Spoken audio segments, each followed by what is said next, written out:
आए हैं डॉक्टर गंगा साहब मीना सर, जो जेएनयू से हैं। सर की भूमिका बहुत बड़ा है, मेरे पास बहुत कुछ बोलने के लिए है, लेकिन मैं उतना नहीं बोलूंगा। सर अपने वक्तव्यों से सीधे आपसे जुड़ेंगे।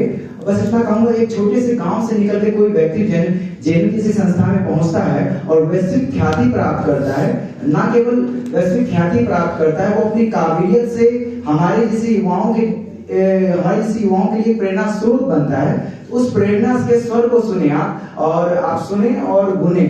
बहुत बहुत स्वागत है सर, आप आए और हम सबको पूरे सभागार को शिक्षित करें।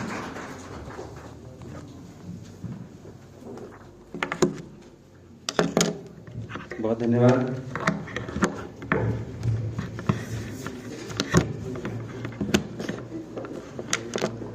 आदरणीय मंच और सभागार में उपस्थित विद्वान साथियों, बड़ा दिलचस्प विषय रखा है गिरिजेश जी ने, और दिलचस्प विषय है, दिलचस्प जगह है, इसलिए पिछले साल आए और इस साल फिर आने को मजबूर हो गए। मित्रों, पाश्चात्य वैचारिकी या पाश्चात्य साहित्य सिद्धांत बड़ा अहम विषय है, और उसके बारे में मैं देखता हूं कि धीरे धीरे बातचीत काफी कम हो गई हिंदी के अकादमिक दायरों में, और इन्होंने ये एक पहल की है। निश्चित तौर पर इसका स्वागत किया जाना चाहिए। पाश्चात्य वैचारिकी के बारे में बात करते वक्त अक्सर हम किसी एक पूर्व धारणा से ग्रसित हो जाते हैं कि हम जब बात करते हैं तो हम या तो उसको खारिज करना चाहते हैं या स्थापित करना चाहते हैं। तो हम अपनी बातचीत की शुरुआत यहीं से कर सकते हैं कि पाश्चात्य वैचारिकी पर बातचीत क्यों, ये चर्चा क्यों। ये चर्चा इसलिए है कि जिससे हम इस दुनिया को, हम इस साहित्य के संसार को और अपने ज्ञान को समृद्ध कर सकें, उसको आगे बढ़ा सकें। आज हम दुनिया को बेहतर करने की दिशा में आगे बढ़ रहे हैं, और वो हमेशा एक दूसरे से सीखते हुए हो सकता है। हम एक दूसरे से सीखते हैं और आगे बढ़ते हैं। आप में कुछ अच्छी बात हो सकती है, मुझ में कुछ अच्छी बात हो सकती है। एक दूसरे से सीख करके हम एक और नई दुनिया बना सकते हैं, एक नया संसार बना सकते हैं। इसी संदर्भ में हम पाश्चात्य वैचारिकी को भी समझ सकते हैं कि कैसे वो हमारी साहित्य की दुनिया को, हमारी सामाजिक दुनिया को, हमारी राजनीतिक दुनिया को समृद्ध करते हैं, उसे बेहतर बनाने की कोशिश करते हैं। ये आवश्यकता नहीं है कि आप उनमें से हर बात को माने या उसको खारिज ही करें। उससे बहुत कुछ सीख सकते हैं हम, उससे आलोचनात्मक संवाद कर सकते हैं, उससे बहस कर सकते हैं, अपने असहमतियां दर्ज कर सकते हैं। जिन पाश्चात्य सिद्धांतों ने हिंदी की साहित्यिक दुनिया को प्रभावित किया, उनमें कुछ सिद्धांत इस प्रकार हो सकते हैं। मसलन रूपवाद है, संरचनावाद है, उत्तर संरचनावाद है, आधुनिकतावाद है, उत्तर आधुनिकतावाद है, मार्क्सवाद है, अस्तित्ववाद है, विखंडनवाद है, मनोविश्लेषणवाद है, नारीवाद है, उत्तर उपनिवेशवाद है, नव इतिहासवाद है, और ताजा ताजा पर्यावरणवाद है। इन सब सिद्धांतों की शाखाएं, उपशाखाएं भी हैं। आप देखेंगे मार्क्सवाद की कई धाराएं हैं, संरचनावाद की कई धाराएं हैं, इतिहासवाद की कई धाराएं हैं, नारीवाद की कई धाराएं हैं। उन शाखाओं उपशाखाओं में जाने का यहाँ अवसर नहीं है। मैं इनमें से सिर्फ एक सिद्धांत उत्तर उपनिवेशवाद के संदर्भ में वो हिंदी के साहित्य को किस तरह प्रभावित करता है और वो क्यों महत्वपूर्ण है, उस पर मैं सिर्फ अपनी बात रखूंगा। उत्तर उपनिवेशवाद से तात्पर्य है कि हम अपने समाजों को, अपनी संस्कृतियों को इस आलोक में देखें कि उन समाजों, संस्कृतियों और मूल्यों पर उपनिवेशवाद ने किस तरह से अपना प्रभाव छोड़ा है, और हम उस प्रभाव से मुक्त हो पा रहे हैं कि नहीं हो पा रहे हैं, और मुक्त कैसे हुआ जा सकता है। ये उत्तर उपनिवेशवाद का मूल लक्ष्य है। और उत्तर उपनिवेशवाद की बात करते वक्त अक्सर हम एक अजीब द्वंद्व में फंस जाते हैं, क्योंकि जब उपनिवेशवाद से मुक्ति की बात करते हैं तो जैसे मैंने कहा कि हम सिद्धांतों पर बात ही क्यों करें। हम सिद्धांतों पर बात इसलिए कर रहे हैं कि हम इस दुनिया को बेहतर बनाना चाहते हैं, और कुछ विचार, कुछ मार्गदर्शन हमको कहीं दूसरी जगह से भी मिल सकता है, भारत से बाहर से भी मिल सकता है, तो क्या हम वहां से ले सकते हैं और कौन सी बातें ले सकते हैं? तो निश्चित तौर पे बातचीत दुनिया को बेहतर करने के लिए है, चाहे वो साहित्य की दुनिया है या हमारी वास्तविक सामाजिक दुनिया है, उसको बेहतर बनाने के लिए। तो उपनिवेशवाद के विरोध की बात करते वक्त या उत्तर उपनिवेशवाद की बात करते वक्त हमको ये बात हमेशा ध्यान में रखनी पड़ेगी कि हमारी बातचीत का लक्ष्य क्या है। हम उत्तर उपनिवेशवाद के बहाने कहीं ऐसा तो नहीं कि हमारी सड़ी गली मान्यताओं को स्थापित करना चाहते हैं। निश्चित तौर पर उत्तर उपनिवेशवाद इस तरफ ध्यान दिलाता है कि हमारे पास बहुत कुछ अपना है जिससे हम इस दुनिया को, इस समाज को बेहतर बना सकते हैं। लेकिन कई बार ये होता है कि उत्तर उपनिवेशवाद पर बात करते वक्त हम किसी ऐसे विचार के चक्रव्यूह में फंस जाते हैं जो विचार अपने आप में प्रतिक्रियावादी या बहुत ही पदानुक्रम का समर्थन करने वाला विचार हो सकता है। तो ऐसे विचार के चक्रव्यूह से भी हमको बचना है और दुनिया को बेहतर बनाना है। तो इसमें उपनिवेशवाद हमारी किस प्रकार मदद करता है और वो साहित्य को समझने में कैसे हमारे लिए मददगार साबित हो सकता है। हर व्यवस्था कुछ संरचनाओं के माध्यम से चलती है, कुछ उसकी संस्थाएं होती है, उन संस्थाओं के माध्यम से चलती है। तो इन संरचनाएं कैसे उपनिवेशवाद ने अपनी संस्थाओं का निर्माण किया और उन संस्थाओं को उपनिवेशवाद से मुक्ति के बावजूद हमने जारी रखा, ये बात भी समझने की है। और उत्तर उपनिवेशवाद इसमें हमारी मदद करता है। इसमें सामाजिक, राजनीतिक, सांस्कृतिक हर क्षेत्र में हमको बात करनी है। इसके सिद्धांतकारों में एडवर्ड सईद, आपको याद होगा कि उनकी किताब आई थी ओरिएंटलिज्म नाम से, और उसमें उन्होंने बताने की कोशिश की कि कैसे पश्चिम के लोगों ने पूर्व को सही ढंग से व्याख्यायित नहीं किया, पूर्व को सही ढंग से समझने की आवश्यकता है। होमी के भाभा ये बहुत बड़े और एक आप कह सकते हैं कि उत्तर उपनिवेशवाद के चिंतक हैं। गायत्री चक्रवर्ती ईस्वीवाद, और इसके अलावा नगुगिवा थोंगो कीनिया के एक चिंतक हैं, लेखक हैं। उनके कई बहुत महत्वपूर्ण उपन्यास हैं। हमारे शोधार्थी यहाँ पे वो नगुगिवा थोंगो के ऊपर रिसर्च कर रहे हैं और उनको पढ़ते हुए लगता है कि भारत में उतना बेहतरीन शायद किसी ने नहीं लिखा जितना नगुगिवा थोंगो ने लिखा है। तो बहुत ही हमें नए रास्ते दिखाते हैं कि उपनिवेशवाद को हम समझे कैसे, क्योंकि उत्तर उपनिवेशवाद सिर्फ वही नहीं है कि जो हमने की अंग्रेजों की गुलामी थी और उससे हमको बस मुक्ति चाहिए, उससे मुक्ति मिल गई तो सब कुछ अच्छा है। उसके बाद भी बहुत सारी चीजें हमारे अंदर जारी रही। उन चीजों को हम कैसे समझ सकते हैं, और साथ साथ में उत्तर उपनिवेशवाद इस पर भी बात करता है कि कोई आंतरिक उपनिवेशवाद भी है कि नहीं है, या उपनिवेशवाद सिर्फ राजनीतिक स्तर पर नहीं होता, उपनिवेशवाद मानसिक स्तर पर भी होता है। कई बार आपने लोगों को कहते सुना होगा कि ये औपनिवेशिक मानसिकता की वजह से हम ऐसा कर रहे हैं। खासतौर पर जैसे हिंदी दिवस होता है, हिंदी दिवस पे जब अंग्रेजी के खिलाफ लोगों को बोलना होता है तो कहते हैं कि देखिए हम मानसिक रूप से अभी उपनिवेशवाद से मुक्त नहीं हुए, इसलिए अंग्रेजी ताकत की भाषा बनी हुई है और हिंदी एक दोयम भाषा की स्थिति में है। तो कहीं हम उसकी बात करते लेकिन व्यवस्थित बात नहीं कर पाते। वो विचार मूलतः एक उत्तर उपनिवेशवादी विचार है। उत्तर उपनिवेशवाद संस्कृतियों को अपने देशज स्वरूप में समझने की वकालत करता है। जैसे अक्सर हम कोई भी चीज को देखने के प्रतिमान कहां से लेते हैं, हम ताकतवर समूहों से लेते हैं हमेशा। वो ताकतवर स्थानीय समूह हो सकता है, ताकतवर बाहरी समूह हो सकता है। उस समूह से हम देखने के प्रतिमान लेते हैं। मसलन मैं आपसे कहूं, ये लिटरेचर में बड़ा इंपॉर्टेंट बात है, मैं आपसे कहूं कि आपकी पसंदीदा किताब कौन सी है या पसंदीदा कोई भी रचना कौन सी है, तो चाहे अनचाहे हम बहुत सारे मानदंडों से प्रभावित होते हैं और हमको पता नहीं चलता। आप जब मैंने आपसे कहा कि आपकी पसंदीदा रचना कौन सी है, तो आपके जहन में निश्चित तौर पे एक रचना आई है, और वो रचना बहुत सारे ऐसे प्रतिमानों से ढकी हुई है जो प्रतिमान वास्तव में आरोपित हैं। वो नैसर्गिक प्रतिमान नहीं है। आप उस रचना को जानते कैसे हैं? आप उस रचना को इसलिए जानते हैं कि संभावना है कि वो आपके पाठ्यक्रम में रही हो, इसकी संभावना है कि वो आपकी मातृभाषा में लिखी गई हो या किसी ताकतवर भाषा में लिखी गई हो, इसकी पूरी संभावना है कि उसको कोई पुरस्कार मिला हो, या उसकी संभावना है कि किसी आलोचक ने, किसी विद्वान ने उसकी प्रशंसा कर दी हो, या आपके अध्यापक ने उसकी प्रशंसा कर दी हो। इसकी संभावना है कि वो किसी बड़ी भाषा में हो और बड़े प्रकाशक के यहाँ से छपी हो। अब देखिए कि अनचाहे ही हमने कितने सारे प्रतिमान निर्मित कर दिए और उसके बाद में हम कह रहे हैं कि ये अच्छी रचना है। क्या आप कह सकते हैं कि जो छोटी भाषा में है जो अप्रकाशित है, यानी जो रची गई है लेकिन जो अभी तक प्रकाशित नहीं हुई है, जो किसी बड़ी भाषा में नहीं है, जो पाठ्यक्रम में नहीं है, या जो किसी जिसको कोई पुरस्कार नहीं मिला है, क्या वो सब खराब रचना है? मेरे ख्याल से नहीं।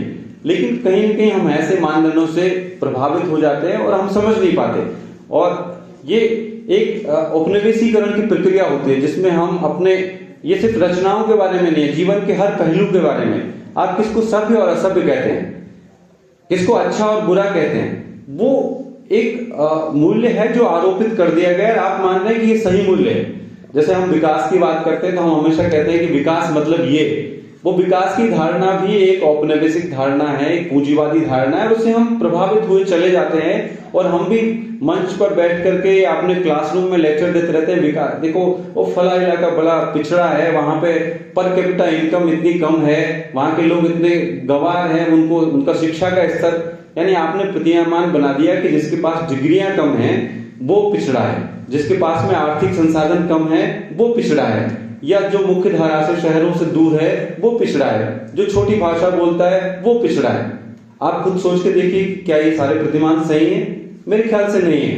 उपनिवेशवाद से मुक्ति के लिए इस तरह के तमाम जो भी हमें टूल्स उपलब्ध कराता है वो उत्तर उपनिवेशवाद है, और निश्चित तौर पर उत्तर उपनिवेशवाद हमारे लिए बहुत उपयोगी हो सकता है। ये तमाम संस्कृतियों को उन संस्कृतियों की नजर से देखने की वकालत करता है, एक देशज नजरिए से, एक लोकल नजरिया हमारा है, देशज नजरिया है। और निश्चित तौर पे जब आधुनिकतावाद की बात होती है तो पुरुषोत्तम अग्रवाल ने जो किताब लिखी कबीर के बारे में, कथ कहानी प्रेम की, उसमें इस बात की वकालत की है कि सिर्फ ये जो आधुनिकता जिसकी हम सब बात करते हैं, जब भी हम आधुनिकता का इतिहास पढ़ते हैं, समझते हैं, तो हम मानते हैं कि ये जो नवजागरण हुआ और अंग्रेजों के माध्यम से, मैकाले के माध्यम से या अंग्रेजी शिक्षा नीति के माध्यम से हम तर्क करना सीखे, आस्था के स्थान पर तर्क प्रधान हो गया, कार्य कारण संबंधों की बात करने लगे, या हम समाज में सुधार करने लगे, ये आधुनिकता है। तो पुरुषोत्तम अग्रवाल कहते हैं कि ये औपनिवेशिक आधुनिकता है, यानी हमने उनके चश्मे से देखा कि अच्छा क्या चीजें मॉडर्न है, मॉडर्न होने का मतलब क्या है, तब हम उसको एक आधुनिक कह रहे हैं। तो वो आर्गुमेंट देते हैं कि औपनिवेशिक आधुनिकता के बरक्स एक वर्नाकुलर मॉडर्निज्म है, यानी एक देशज आधुनिकता है।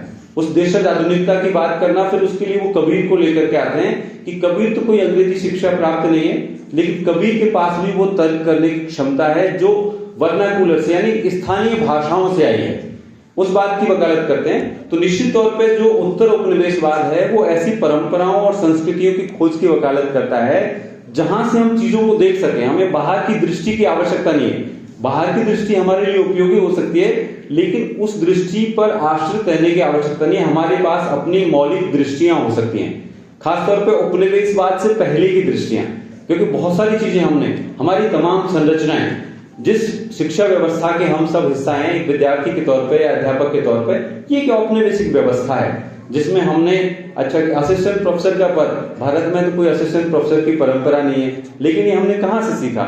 एमए की डिग्री, बीए की डिग्री, ये सारी औपनिवेशिक व्यवस्थाएं, संरचनाएं, सारी जो स्कूल कॉलेज की संरचनाएं, मैं नहीं कह रहा कि इनको खारिज कर देना चाहिए, लेकिन ये कम से कम इसको हमको समझना चाहिए कि ये औपनिवेशिक संस्थाएं हैं। और उसको इसलिए कई बार हमारे जो आर्गुमेंट हम करते हैं, तो हमारे लिए आदर्श वही आर्गुमेंट हो जाते हैं जो वेस्टर्न थिंकर्स ने कहा है।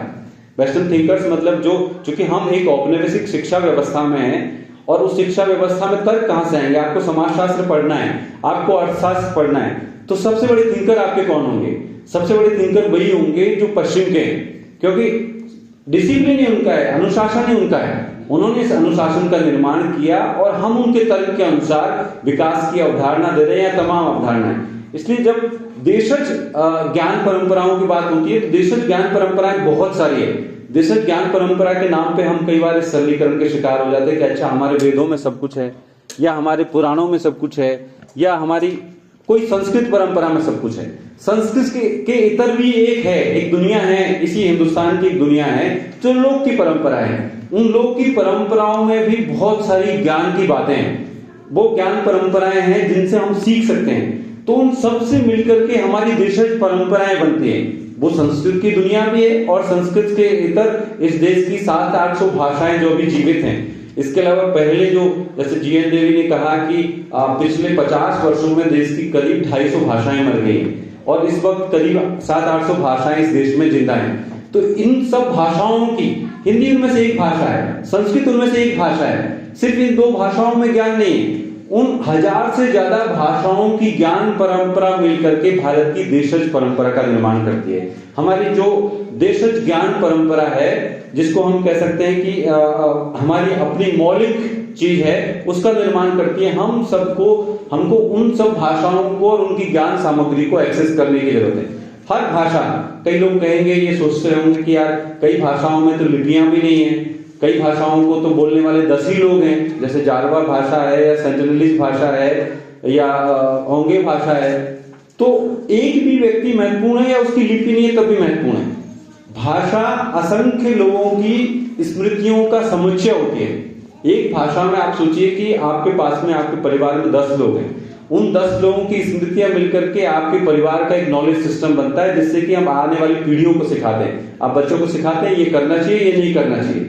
ये सिर्फ उन 10 लोगों की स्मृतियों के आधार पे, उनके अनुभवों के आधार पे। ऐसे हजारों वर्षों के हमारे पुरखों की स्मृतियों के आधार पे अगर कोई ज्ञान परंपरा निर्मित हुई है, तो वो इसलिए कम महत्वपूर्ण या ज्यादा महत्वपूर्ण नहीं कि अच्छा उसको बोलने वाले 40 करोड़ लोग हैं या 40 लोग हैं। वो 40 लोग भी महत्वपूर्ण है और उससे पहले के तमाम पुरखे महत्वपूर्ण है। उन सबसे मिलकर के हर भाषा की ज्ञान परंपरा महत्वपूर्ण है। इसलिए मैं तो समझता हूं कि कोई भी भाषा वो इक्वल है। वो भाषा संख्या बल के आधार पर ज्यादा ताकतवर या कम ताकतवर नहीं है, क्योंकि उसमें ज्ञान है, उसमें स्मृतियां हैं, अपनी धरोहर है, इसलिए वो महत्वपूर्ण है। और उत्तर उपनिवेशवाद उन तमाम भाषाओं को एक्सेस करने की सलाह देता है कि उन भाषाओं को हमको एक्सेस करना चाहिए और उसके माध्यम से जो ज्ञान हम अर्जित कर सकते हैं, हम इन संस्थाओं को डिकोड करना है। अगर उपनिवेशवाद की संस्थाओं को डिकोड करना है तो इसमें भी उत्तर उपनिवेशवाद हमारी मदद करता है। मसलन जब हम आदिवासी साहित्य की बात करते हैं तो आदिवासी साहित्य की बात करते वक्त हम एक अवधारणा की बात करते हैं, संस्कृतिकरण की अवधारणा। ये एमएन श्रीनिवास की अवधारणा है। एमएन श्रीनिवास कहते हैं कि भारत में पिछले 200 वर्षों में बहुत तेजी से एक चीज घटित हुई है कि जो हाशिए के समूह हैं, वो हाशिए के समूहों में अपने से ऊंचे समझे जाने वाले समूहों की बहुत सारी चीजें आई है। मसलन जैसे आप देखेंगे व्रत, त्योहार, धर्म, पहनावा, खान पान, ये सब कुछ जो हाशिए के समूह हैं, मान लीजिए कोई दलित है, आदिवासी है, पिछड़ा है, आज से 50 साल पहले, 100 साल पहले उसके जीवन में बहुत सारी चीजें नहीं थी। मेरे बचपन में मेरे पिताजी को मेरी कोई जन्म पत्री बनवाने की आवश्यकता नहीं हुई, आज तक मेरे पास नहीं है और उससे मेरा कोई काम भी नहीं रुका। लेकिन आज कोई भी बच्चा पैदा होगा तो उसकी जन्म पत्री बनाई जाएगी, उसकी कुंडली बनाई जाएगी। जब हमारे घर वाले जिस घर में रहने के लिए, जिस जगह में रहने के लिए आए, तो उन्होंने कोई भूमि पूजन नहीं कराया। लेकिन आप कोई भी आप प्लॉट लेंगे तो आप वहां पे पूजन कराएंगे, स्थापित कराएंगे, मुहूर्त निकलवाएंगे, या ऐसी तमाम बातें। कितने त्योहार नहीं आए, कुछ तो बॉलीवुड ने आपके ऊपर थोप दिए और आपने मान लिया तो हमारे त्योहार है और वो चलने लग गए। पिछले 200 वर्षों में बहुत तेजी से हुआ है, भाषा के स्तर पर, पहनावे के स्तर पर। ये हाशिए के समूह में इसलिए होता है कि हाशिए के समूह कुछ समय बाद में अपने आप को ऊंचा साबित कर सके, उनके जैसा साबित कर सके और इक्वलिटी की मांग कर सके कि भाई हम भी आपके जैसे हैं। शहरों में आपने देखा होगा बहुत सारे दलित समूह के लोग वो क्या करते हैं, सरनेम चेंज कर लेते हैं और ऐसी सोसाइटी में रहते हैं जहां अपर कास्ट के लोग रहते हैं, इससे लोगों को पता ना चले और उनको भी अपर कास्ट के मान लिया जाए। ओम प्रकाश वाल्मीकि ने अपनी आत्मकथा में जूठन में आखिर के 10-1 पेज में इसके बारे में लिखा है कि मेरे ऊपर भी प्रेशर था कि मुझे ऐसा सरनेम रखना चाहिए कि नहीं जिससे मेरी जाति का बोध हो। तो ये जो संस्कृतिकरण की प्रक्रिया में लेकिन ऐसा हो रहा है। तो अगर आपको वास्तविक जानना है, जैसे मैं आदिवासी साहित्य के संदर्भ में जब बात करता हूं कि आदिवासी साहित्य का जो मूल है वो मूल संस्कृतिकरण से पहले का है, क्योंकि संस्कृतिकरण की प्रक्रिया में बहुत सारी चीजें इस उपनिवेशवाद की वजह से और बाहरी संपर्क, जो बाहरी संपर्क, वो बाहरी सिर्फ अंग्रेजों का संपर्क नहीं है, वो भारतीय समूहों का भी बाहरी संपर्क है, जिसकी वजह से आदिवासियों की मूलभूत परंपराएं, मूलभूत मूल्य और विश्वास वो प्रभावित हुए हैं, वो काफी बदले हैं। और उसकी वजह से आज आप जानना चाहते हैं कि आदिवासी दर्शन क्या है, आदिवासियों के वास्तविक मूल्य क्या है, तो बड़ी मुश्किल होती है। इसलिए हम मौखिक परंपरा में जाते हैं और संस्कृतिकरण से पहले के आदिवासियों को जानना चाहते हैं उस पुरखा परंपरा के माध्यम से, मौखिक परंपरा के माध्यम से। और उत्तर उपनिवेशवाद इसकी इजाजत देता है, ये रास्ता दिखाता है जिससे हम उन परंपराओं में जा सकते हैं। और लेकिन मैं ये सिर्फ आदिवासी के संदर्भ में नहीं कह रहा, मैं कह रहा हूं कि देश की हर भाषा, बल्कि दुनिया की हर भाषा, जो देश भी उपनिवेश रहे हैं या जहां पर उपनिवेशवाद का प्रभाव है, उनके लोगों को अपनी देशज परंपराओं में जाना चाहिए, उन देशज भाषाओं के उस मौखिक परंपरा के, लोक परंपरा के इतिहास में जाना चाहिए, वहां पे जाकर के चीजें देखनी चाहिए। आज आप देख रहे हैं कि सबाल्टर्न दृष्टि से इतिहास लिखा जा रहा है। इसकी आवश्यकता क्यों पड़ी? क्योंकि उत्तर उपनिवेशवाद हमको ये राह दिखाता है कि अब हमको मुख्य धारा की दृष्टि से पूरे समाज को और इतिहास को नहीं देखना। नव उपनिवेशवाद भी इसकी बात करता है, नव इतिहासवाद भी इसकी वकालत करता है कि इतिहास को नए सिरे से लिखे जाने की आवश्यकता है, क्योंकि अब तक का इतिहास ताकतवर समूहों की नजर से लिखा गया है। जो भी इतिहास लिखा गया है, आप देखिए कि आदिवासियों के बारे में कितना कुछ दर्ज है इतिहास में, मेरे ख्याल से ना के बराबर दर्ज है। जबकि आजादी की पहली लड़ाई की बात करें, जो कि उपनिवेशवाद की हम बात करें, तो उपनिवेशवाद के खिलाफ पहली लड़ाई हम हमेशा बात करते हैं 1857 की, लेकिन 1857 से ठीक 2 साल पहले 1855 में संथाल हूल नाम से बहुत बड़ा उपनिवेशवाद के खिलाफ आंदोलन हुआ, एक क्रांति हुई, जिसमें एक दो नहीं 20,000 तो लोग मारे गए, 20,000 लोग मारे गए। और उपनिवेशवाद के खिलाफ सीधी चुनौती थी। कोई ऐसा नहीं कि भाई डोमिनियन स्टेटस मांग रहे हैं कोई आधा के, अच्छा चलो ठीक है आपके अनुसार हम शासन चला लेंगे। उन्होंने कह दिया ये हमारा इलाका है, हम यहाँ के मूल निवासी है और यहां से आपको जाना पड़ेगा। इसके लिए 50,000 लोग इकट्ठे हो गए। अब मैं सोचता हूं कि आज से 150-200 साल, पौने 200 साल पहले 50,000 लोगों को कैसे इकट्ठा किया होगा, कैसे कम्युनिकेट किया होगा। लेकिन अब उस दृष्टि से इतिहास लिखा जा रहा है तो ये बात सामने आ रही है, क्योंकि अंग्रेजों की लाख बुरी आदतों में एक बड़ी अच्छी आदत थी कि हर चीज को दर्ज करते थे वो, कि अच्छा ये चीज हुई हमारी, तो वहां पर हमारी सेना गई, उस सेना ने इतने लोगों को दमन किया, इतनी तोप हमारी खर्च हुई, इतनी बारूद खर्च हुआ, सारा दर्ज करते थे। और उससे बात सही साबित हुई है कि वहां 20,000 से अधिक लोग मारे गए, जिसका नेतृत्व सीधो कानो और चांद भैरव कर रहे थे। बाद में उनकी बहनों ने नेतृत्व किया जब उनको मार दिया गया। बिरसा मुंडा का उलगुलान, ऐसे तमाम आंदोलन आप देखिए कि जो आदिवासी आंदोलन है उनको अगर आप साम्राज्यवाद विरोध की दृष्टि से देखें तो बड़ा महत्वपूर्ण है, क्योंकि जो हमारा राष्ट्रीय स्वाधीनता आंदोलन जब शुरू होता है और जिसकी बाद में भगत सिंह और प्रेमचंद जैसे लोग आलोचना करते हैं, प्रेमचंद के उपन्यासों में, कहानियों में आप देखेंगे कि लगातार वो राष्ट्रीय स्वाधीनता आंदोलन की आलोचना करते चलते हैं। वो कहते हैं कि ये राष्ट्रीय स्वाधीनता आंदोलन पूंजीपतियों का और जमींदारों का आंदोलन है, ये किसानों का, मजदूरों का, स्त्रियों का आंदोलन नहीं है, दलितों का आंदोलन नहीं है। इसलिए आलोचना करते हैं क्योंकि इसमें देश की पूरी आबादी शामिल नहीं है। जो भी कांग्रेस के नेता थे जो राष्ट्रीय स्वाधीनता आंदोलन में शामिल थे, वो सब संभ्रांत परिवारों से आ रहे थे, ज्यादातर ने लॉ की पढ़ाई की हुई थी, जमींदार थे, पूंजीपति थे, वो सब अपने अधिकारों के लिए सिर्फ मुख्य तौर पर लड़ाई लड़ रहे थे। तो उसकी प्रेमचंद आलोचना करते हैं क्योंकि इससे जो राष्ट्र बनेगा वो किस प्रकार का राष्ट्र बनेगा। प्रेमचंद का एक लेख है पुराना जमींदार नया जमींदार, उसमें आपको पता चलेगा कि किस तरह से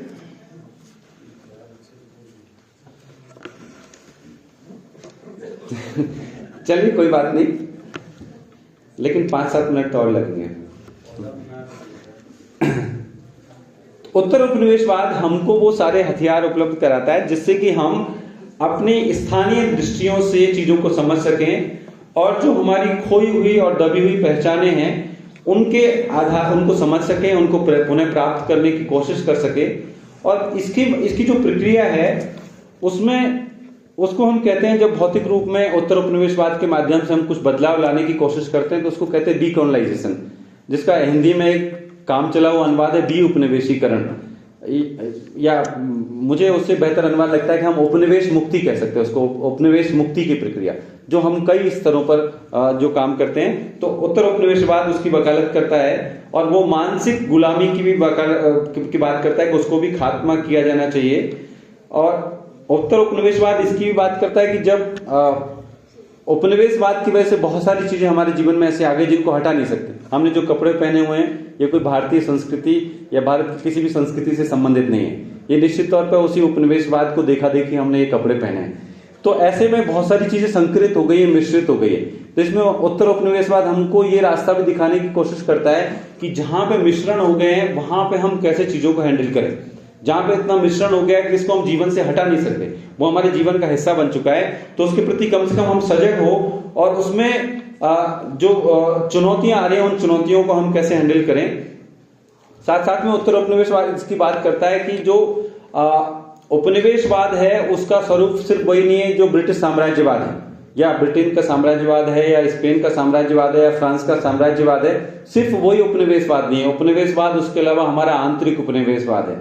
जो मैं राष्ट्रीय स्वाधीनता आंदोलन के बारे में कह रहा था, तो आदिवासी आंदोलनों की खूबी है कि वो सिर्फ ब्रिटिश साम्राज्यवाद से नहीं लड़ते, बल्कि वो भारतीय सामंतवाद से भी लड़ते हैं, जिसमें कि जातिवाद है, जिसमें जमींदारी प्रथा है, उन सब से भी लड़ते हैं, उनके भी खात्मे की बात करते हैं। उस वक्त जब राष्ट्रीय स्वाधीनता आंदोलन में वो बातें नहीं थी, उस दौरान वो बात करते हैं। और उत्तर उपनिवेशवाद हमारी इस काम में मदद करता है कि हमको जो हमारे अंदर के उपनिवेश है, चाहे वो स्त्री और पुरुष का भी एक उपनिवेश है, उसको भी हमको समझने की जरूरत है। और साथ साथ में इसकी भी उत्तर उपनिवेशवाद करता है कि जो नए तरह का उपनिवेशवाद, जैसे आर्थिक पूंजीवाद, अब तो कोई किसी का उपनिवेश नहीं है, सारे देश आजाद हैं, लेकिन पूंजी के माध्यम से एक नया उपनिवेशवाद शुरू हो गया है।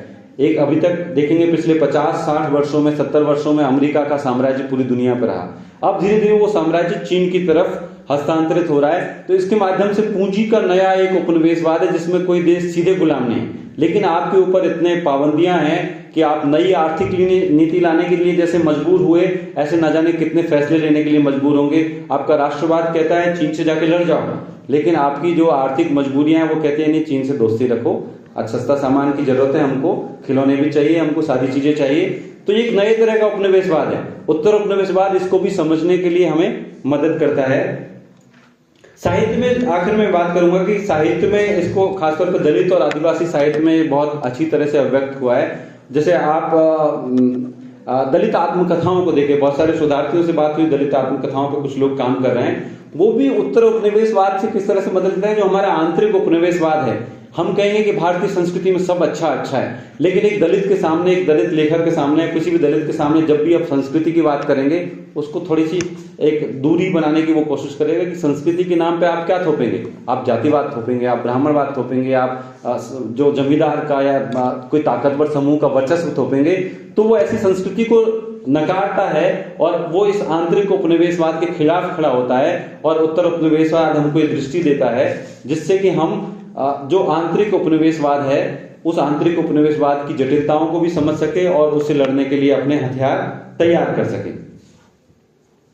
इसके अलावा जो उत्तर उपनिवेशवाद है वो विविधता का समर्थक है। आप देखेंगे कि दुनिया में आज दो बहुत बड़ी बड़ी अवधारणाएं चल रही है जो आपस में विरोधी प्रतीत होती है, लेकिन वास्तव में एक दूसरे की समर्थक भी है। एक भूमंडलीकरण की अवधारणा है, एक दूसरी राष्ट्रवाद की अवधारणा है। ऐसा लगेगा दोनों को देख करके कि यार ये दोनों एक दूसरे के विरोध में है, लेकिन वास्तव में दोनों एक दूसरे के साथ है, क्योंकि राष्ट्रवाद राष्ट्रीय स्तर पर एक संस्कृति को स्थापित, एक धर्म को स्थापित करना चाहता है, एक भाषा को स्थापित करना चाहता है, और जो वैश्वीकरण है, भूमंडलीकरण है, वो वैश्विक स्तर पर एक भाषा, एक संस्कृति को स्थापित करना चाहता है।